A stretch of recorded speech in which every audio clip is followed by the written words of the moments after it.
እግዚአብሔርን ማስቀደም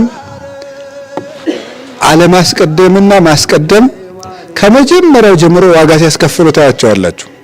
እግዚአብሔርን ማስቀደምና አለማስቀደም የመጀመሪያው እግዚአብሔርን ማስቀደም ማለት ከኛ ይልቅ እግዚአብሔርን ማክበር ነው። ከኛ ይልቅ እግዚአብሔርን ማክበር ነው። የእግዚአብሔርን ክብር መግለጽ ነው። የመጀመሪያው እግዚአብሔርን ማስቀደም ይባላል። ስለዚህ የመጀመሪያው ፍጡር ዲያብሎስ የወደቀው ራሱን በማስቀደሙ ነው። እግዚአብሔርን አመስግን ቢባል ራሱን ማመስገን ጀመረ፣ ያጣለው። ስለዚህ በምስጋና ሁልጊዜ መቅደም ያለበት ማን ነው? እግዚአብሔር ነው። እኛ መመስገን የለብንም ጨርሶ፣ እግዚአብሔር ነው መመስገን ያለበት። እግዚአብሔርን አለማስቀደሙ ዲያብሎስን ከሰማይ ልዕልናው አውርዶ የፈጠፈጠው የእግዚአብሔርን ክብር በመቀማቱ ነው።